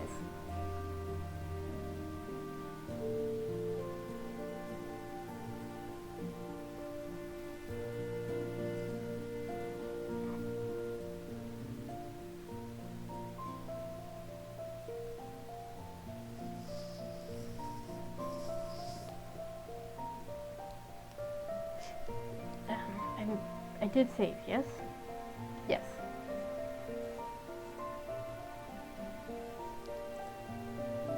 Do you suppose I could have the guide without the guardian? I shot the skulking couch in an innocent smile. No offense. What? How is that not offensive? Well, I could have included a few insults. As it is, I just prefer not to be around someone who looks like he might sear my face off with the force of his scowl. Please tell me again how you're trying to not be offensive. That wasn't an insult. It's just true. You glare at me every time you see me. Maybe I glare at you because I have reason to? The mayor, man of valor that he was already inching out of the room, apparently unable to stomach even the mildest of arguments. Silas, for his part, looked quite exasperated as he sighed at both of us like we were unruly children. Now, we're going to be spending a lot of time together in the next couple of weeks. Perhaps it would be best if we tried to get along. I've never tried to do anything else, I'll have you know. This one just didn't like me from the start. What's to like about a smart-mouthed, dirty brat like you? You can stop treating me like a child at any time. You're certainly no more than 5 or 6 years my senior, hardly a venerable adult. Enough, both of you. The sudden, stern reprimand from the doctor startled me. If Gwen was surprised by it, he hid it well.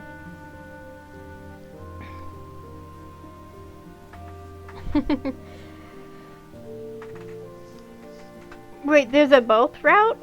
Boom.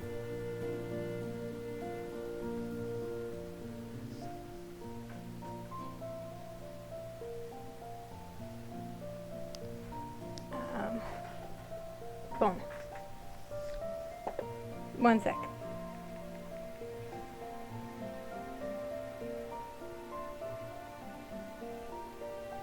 There's the guide.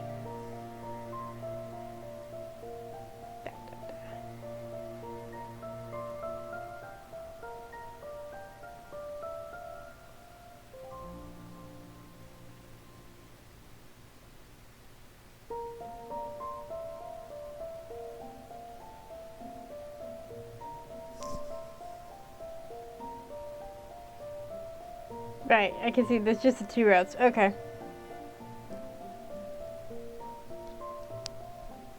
Well, it's indicated that up until part 3, the choices don't affect your ending, so free to choose whoever, whatever. So.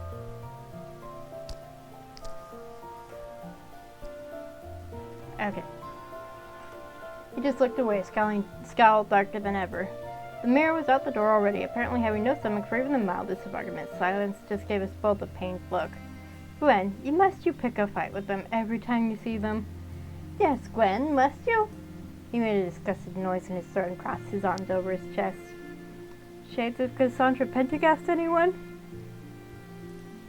Charming. I know it will be difficult under the circumstances, but I believe it would be best if we all attempted to get along. And I believe the people holding me prisoner shouldn't be making grandiose statements about getting along. I hope you don't hesitate too much for this now. He murmured the words with a sort of gentle resignation. His green eyes seemed so sad when he said that, as if he expected me to fly into a rage or retreat to a corner and seethe at the two of them over it. Glenn, I will drive you crazy in an annoying way. I can already tell that Gwen's route was going to be fun. But I want Silas. So pretty. Plus, doctor, hello. How frustrating. There's no need to put that sort of thing on me, but of course they try to. Humans were often like that, after all. Hate is a strong word, one that's too strong for me to want to be held down by. I don't hate you, or anyone else here.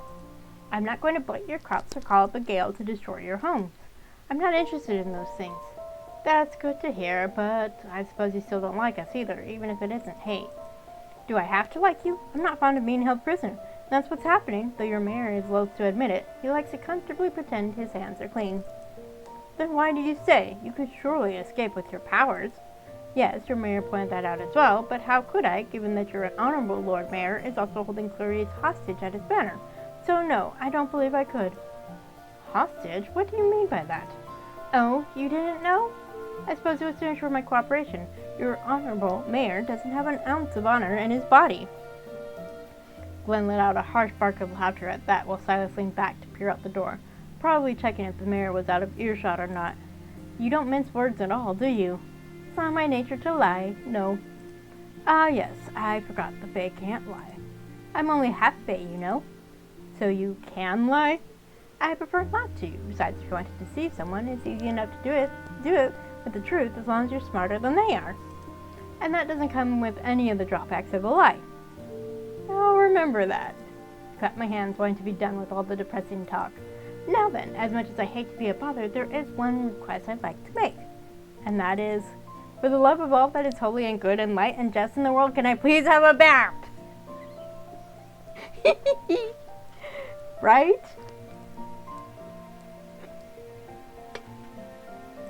He looked momentarily surprised and let out a soft chuckle. I'll see what I can do. I don't even get privacy? I was standing behind a folding screen with my shirt half off, giving Silas a half-exasperated glare, though he couldn't see it. If I expected to be granted use of the communal baths, I was most definitely mistaken. They brought a boiling tub and buckets of heated water. In honesty, I'd had worse, so that didn't bother me. I wasn't thrilled with the doctor on the other side of the screen. I expected him to leave as soon as he was content that I was happy with the bath. But he did not do that, or else he wasn't yet content I was pleased. I'm afraid I can't. The Honorable Lord Mayor requested you be supervised. Yes, let me get myself clean. There's only so much that water in a washcloth can do. I'm not sure what sort of desperation believes I'll be driven to by him and his terrifying curls, but I assure you I'm fine. He's giving himself far too much credit. I tossed my shirt on top of the folding screen, quickly followed by my trousers and undergarments. Silas laughed quietly, then was silent a space before speaking again. Is that why you came down to the village, then? To be driven to desperation by your mayor? Not particularly. That's an unfortunate side benefit. You have your grandfather's sense of humor, I see. Now it's my turn to laugh as I sank into the tub, making a face at how much the water had already cooled. Given that he raised me, that much is a given, isn't it? I've not experienced many other senses of humor, you know. I suppose the cabin must have been damaged beyond repair, then. Well, if I had help, perhaps I could have managed it, but alone? No. That's a shame. It's a shame you had to come to the village only to be subjected to all this. There are far worse fates than endure your mayor's mustache and Glenn's incessant scowling. Most of them are not worth jesting about. You know, I was thinking, speaking of senses of humor, you've changed quite a lot, haven't you? Have I? I felt strongly that my grandfather's sense of humor had rubbed off on you as well back when you were training with him. Remember that incident with the beehive? I laughed so hard I almost outed myself that day. Because Ash drew him that way! The beehive? You don't remember? You found an empty bee's nest one day while you were taking a break, and you used it to... yes, I recall. I don't think I've seen Glenn run that fast since then.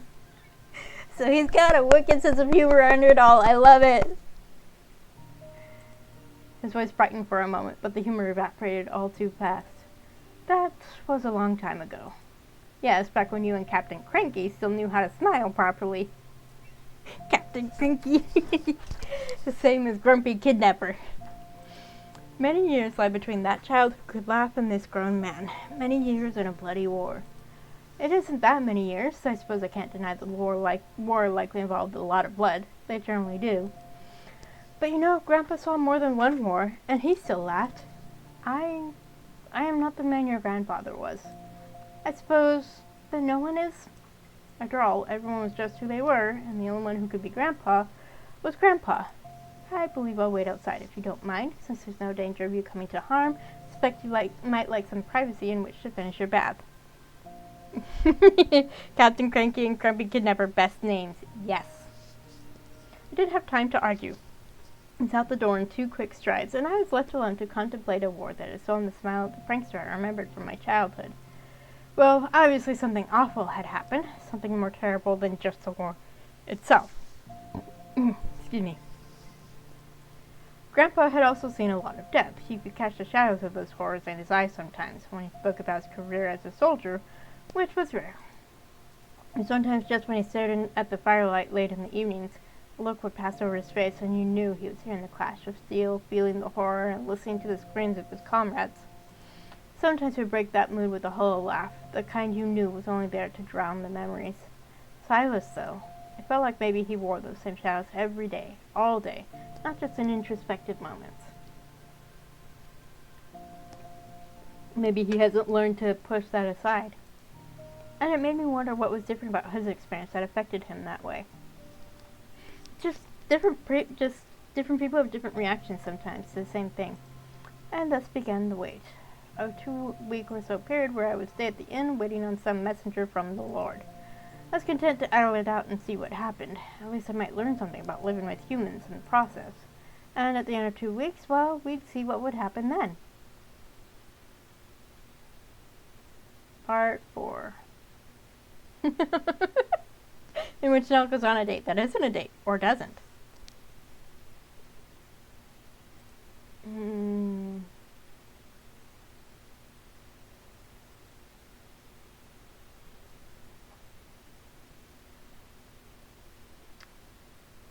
Let's keep going.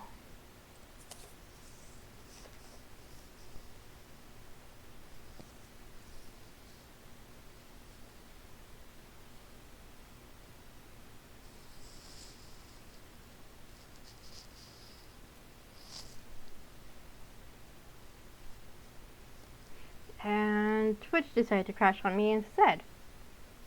I'd rather Twitch crash than the game.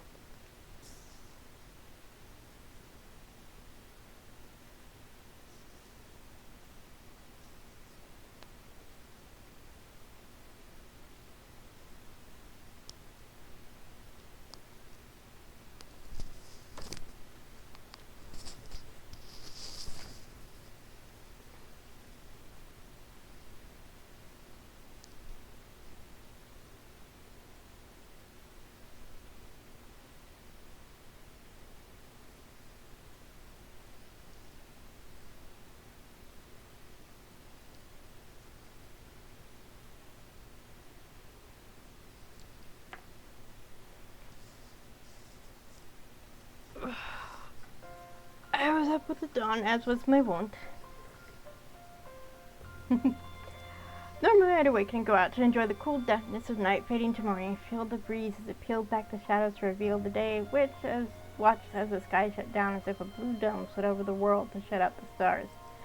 But, trapped as I was, I woke to a dingy ceiling and the musty smell of wood and old stone.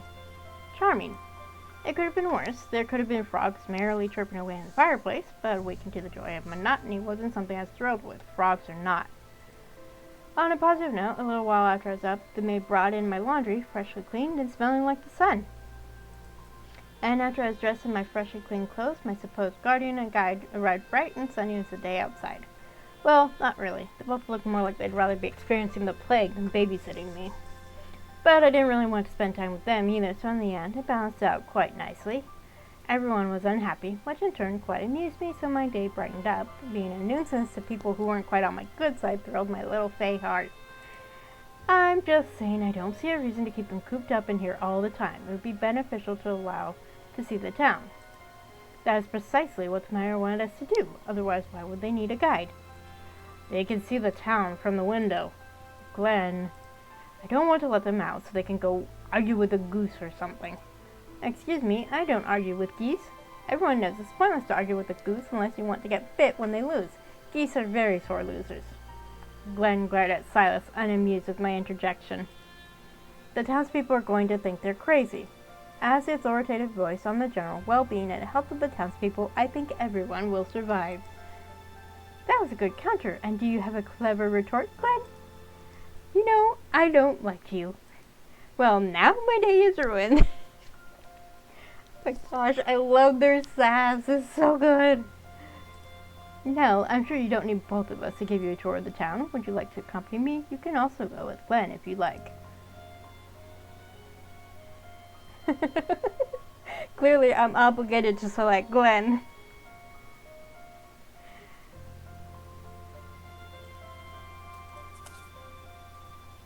Regrettably, I must decline Karen's offer. I'll go with you.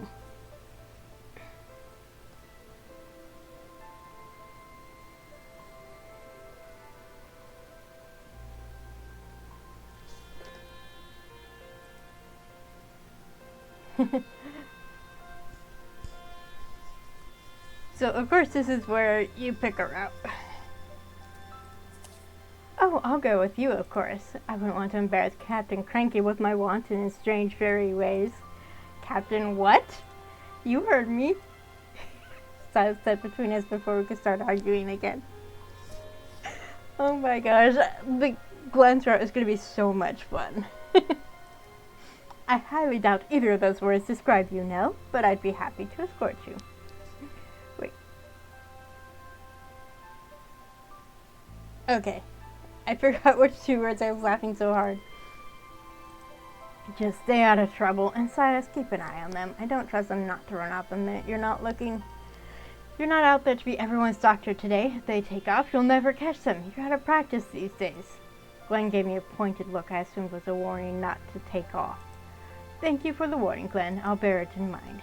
He stalked out, leaving us behind without a second look. The good doctor sighed after him before looking at me again. I suspected his lungs were in very good health with the workout they got from all that sighing. I don't think that's how lungs work.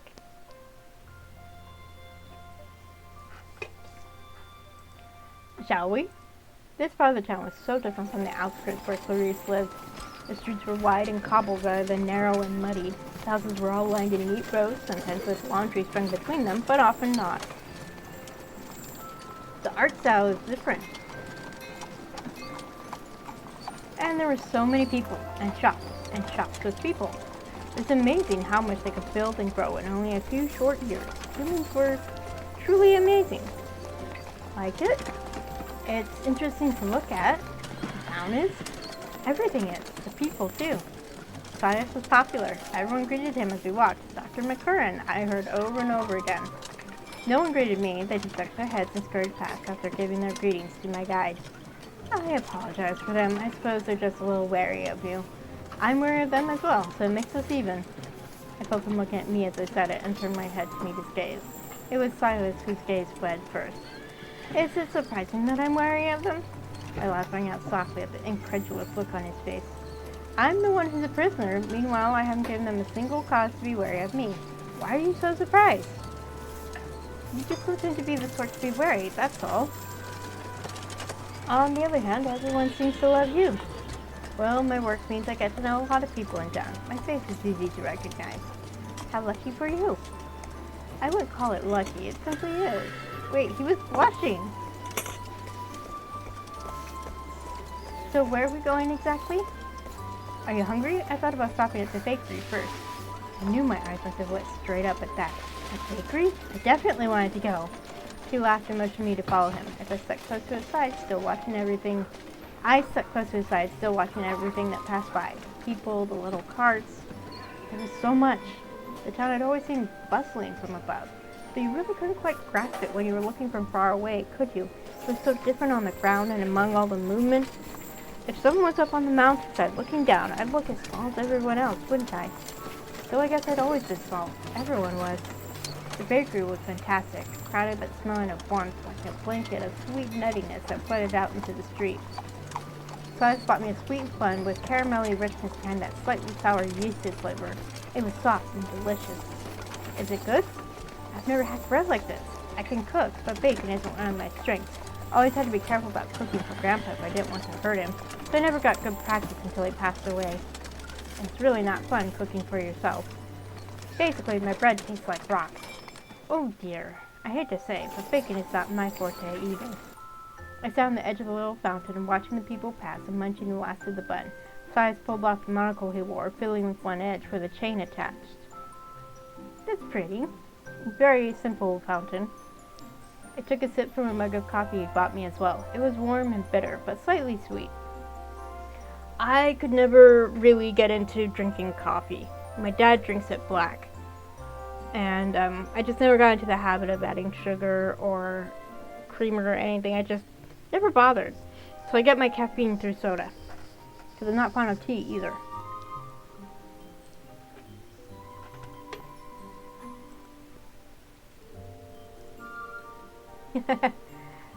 So that's about the coffee.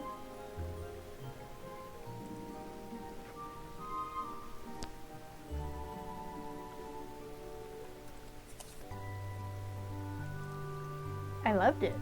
The bitterness heightened the sweetness of the bun, and it was a fascinating combination. Silas said it was made from beans. Beans! I was drinking bean water and enjoying it. Yeah, I don't generally drink coffee or teas. Some teas, I do. But for the most part, I stick with juice or water or soda. They'd make a human of me after all, these townsfolk. Fascinating. A slight smile came to my face, and around me the sylphids swirled playfully, laughing in response. Would you like to see the library later? No, I was thinking I could teach you to read if you want. I nearly spit the coffee at him when he said that, and not just because I was startled. It was a truly tempting punishment for that assumption. I'll have you know, I've been reading since I was 4. Oh, is that so? 4! I apologize. The mayor asked me to teach you to read this week. I was merely following orders. I thought you might have mentioned it to him. Surely you realize my grandfather would have taught me? Well, we weren't sure, of course. It does beg the question what else he taught you, though. Many things that would curl your mayor's wig beyond recognition. Like how to curse. Now that doesn't shock me. I remember how adept he was at it. How to break someone's nose with the palm of my hand, how to fight off a bear, though really I find it much easier to just sweet-talk them. Sweet-talk a bear. They're much more reasonable than you think. Besides, I know all the best fishing spots up in the mountains. You're always keen to learn that information. You can really talk to bears. Can't you? I think you'll find most people can't. Really? Then are you sure I'm the one that needs lessons here? Can't believe all this time you really did think I was crazy. I watched him for a moment as he fiddled with the chain again. He didn't answer. Is it broken? The chain has been loose for a while now. I've not had time to take it to the watchmaker to be fixed. Well, he did give me some bread I liked. Couldn't thank him for anything else, but I could at least thank him for that much. I held the hand out, letting the sylphids swarm around it. You like to fix it, yeah? Just as a favor for me? They laughed and swarmed over my arm with voices that sounded like the spring breeze. Silence watched in amazement as the monocle lifted slightly in my hand and the chain link was restored. To his eyes, it probably looked quite different than to mine. What in the world? The people who lived around Clarice called them forest spirits. I suppose they're not wrong. These are sylphids, air spirits. There are plenty in the forest, too. Wild fae are everywhere, of course, probably much more prevalent than people realize. Most of them are like sylphids and don't pay much attention to humans. The ones that do, well, smart people know to be cautious dealing with them. Do you control them? No, but they listen to me some and respond to my emotions because I'm descended from the high fae. Allegedly. Who exactly is your father, Nell? Hell if I know. Never met him. I know he's a sylph, and based on the level of my magic, Grandpa believed he was a high-ranking trooping fae from the court, not the solitary sort. He never saw him. Would be pretty funny if I was fae royalty. I bet that would really curl your mayor's wig. Do you think that's possible? I don't know. I've never tried to curl a wig, but surely. I mean being fae royalty. I love their sass. Oh, well, most things are possible in some form or another. He went silent and thoughtful, and I thought there was something like worry on his face. Maybe concern for the fact they were holding a supposedly high-ranking fae's kid captive at the moment. That would be enough to worry any normal human. As far as I knew, my father had never shown any interest in me, so I wasn't sure he should look that concerned, but I didn't tell him that. As we sat there, someone from across the way called out his name. Silas hesitated, but I got the sense he wasn't a man that said no to people often, so I got up with great and obvious reluctance to go see what they needed. I stayed where I was, watching him for a few minutes and leaning back to peer into the water when that got boring. The ducks were milling around the fountain, so I decided to listen since I had nothing else to do. I didn't know how long he was gone, really. Got involved in a discussion about the merits of bread and breadcrumbs with a pair of very snobby ducks while he was gone. I realized he was there when the ducks let out a grumbling quack, shook their feathers, and swam away from me. When I glanced back, Silas was just standing a short distance away, watching me. Oh, hello again. Everything all right with the family over there? They're all right, just a minor injury that needed tending to. Were you really talking to those ducks? What do you think? I think I probably asked a foolish question. And here we go. You've learned something today after all, haven't you? Slight amusement washed over his features and he shook his head. I guess I have. I glanced up at the sky where the sun was crawling towards noon and frowned. As much as I hate to admit it, I should probably take you back to the inn so I could see Patience in the afternoon. All right, fair enough. Guess I can't deprive the town of their doctor for an entire day. His expression flickered and he looked away from me as I hopped to my feet and smoothed my clothes. Another space and he started to walk. I clasped my hands behind my back and watched the people scurry out of our path again. Do they just dislike unfamiliar things, or are they scared of me specifically? A little bit of both. It's a remote town, so we don't get strangers all that much. You also... Well, there are stories about you stealing children, so they're wary. I've never stolen a child in my life. What would I do with it anyway? I had no idea I'd become a living legend and a cautionary tale to the children here. If I'd known that, I would have made more effort to live up to the stories. I can't say I'm disappointed you never made an effort to live up to the stories of a foul witch haunting the mountain forests. The Ashen One of the Woods. His eyes lingered on my hair as he shrugged. I really did try to stay out of sight, but I guess you can't always avoid being seen. It appears you can't. It really is a shame about the cabin. It's just a place, no reason to linger over it too long. You must hold a lot of memories that are dear to you.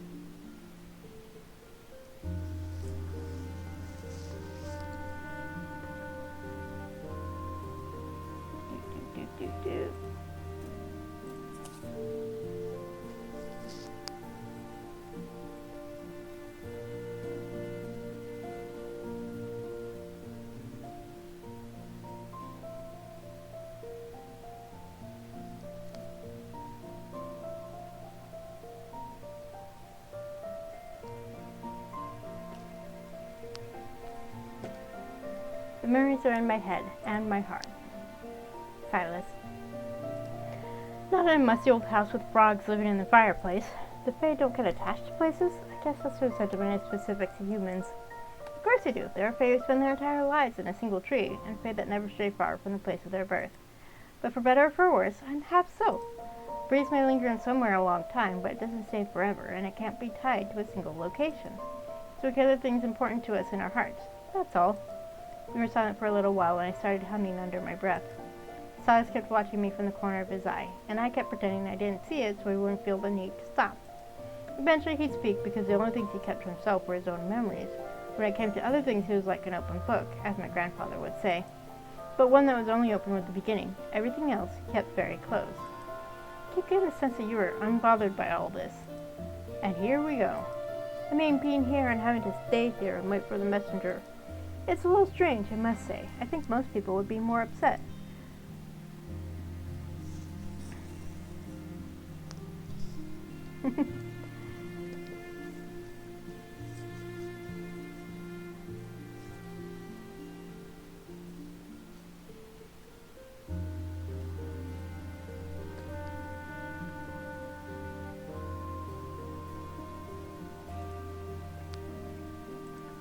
Strangely enough, you're the one that seems the most bothered by it. I just think a free spirit like you would be better off living how you want. In fact, I have no intentions of doing anything but that anyway. Your problem is that you assume I should have a problem with this.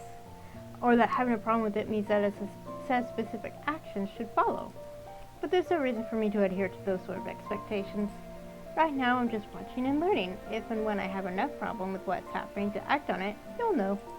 I don't like the actions of your mayor, but I'm willing to keep watching. For now. Silas could have taken that as a threat, but he didn't seem to. He only nodded, a thoughtful look on his face. He didn't comment on it further. We were going to make it back to the inn before the noon hour ran out, I thought. We would have, anyway, if two annoyingly familiar faces hadn't shown up. They might have come looking for me specifically. I was sure they heard where I was staying. It seemed like the entire town was aware of me, so they must be as well.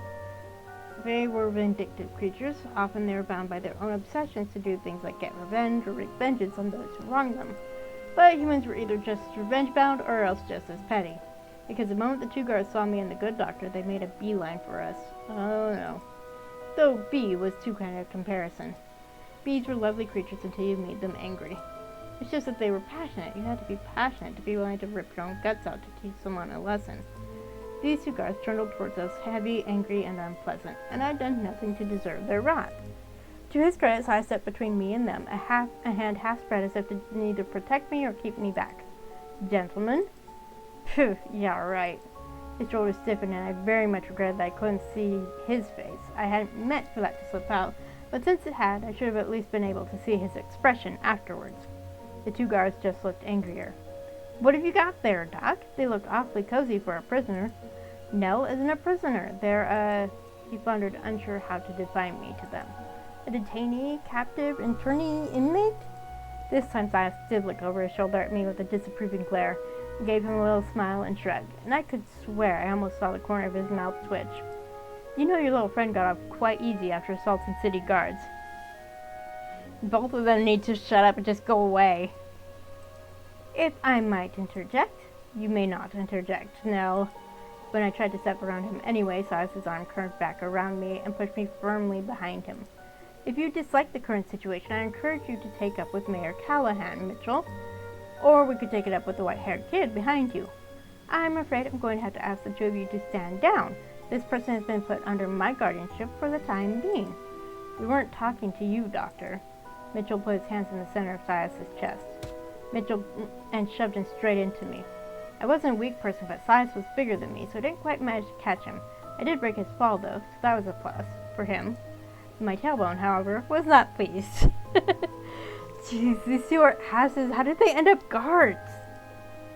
Silas scrambled off me right away, and he was so preoccupied with whether I was all right he didn't realize Mitchell was already coming at him again. But I didn't have to do anything. Not this time. It was the Sylphs, you see. They were looking around, as they always did, and they were already familiar with these two guards.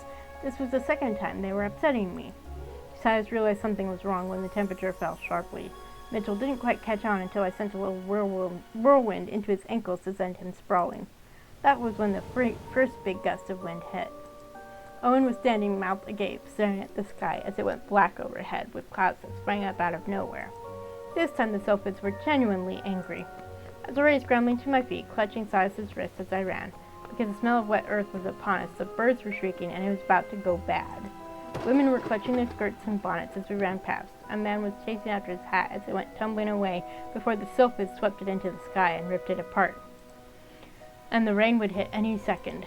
Silas tried to question me, but the wind tore the words from his lips and carried them far away. The rain was on our heels the entire way, and we only just made it to the narrow outcropping above the inn door before it caught us.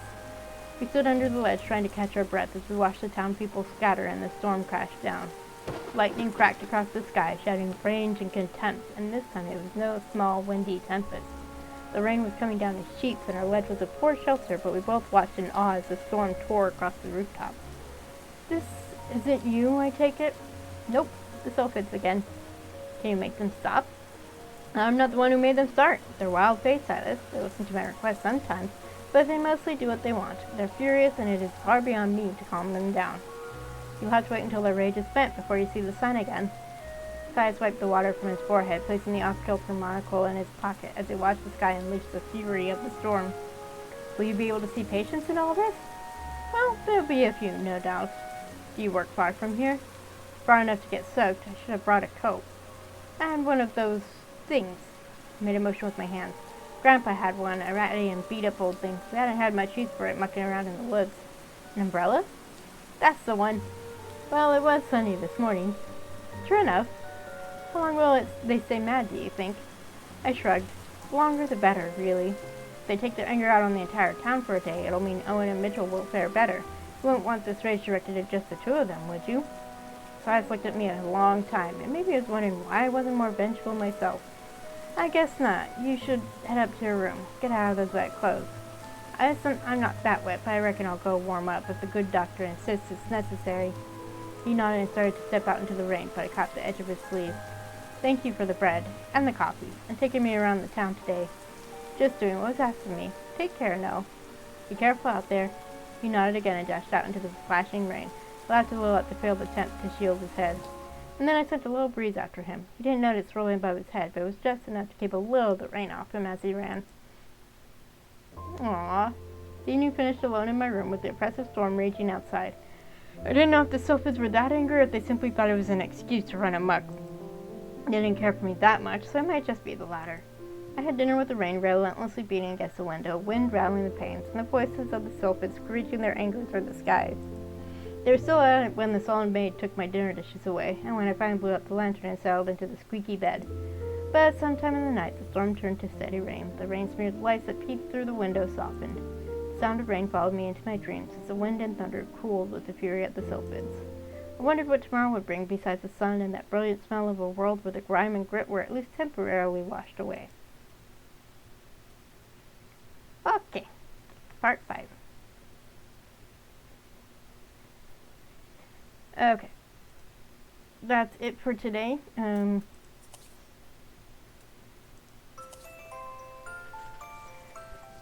probably could have held off on this part until next week. Well, maybe I'll do a little extra.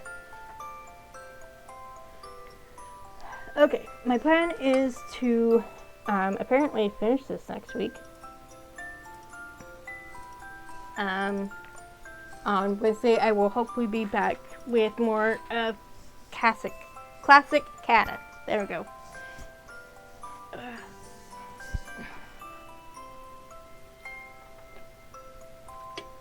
But yeah, most likely I will finish this.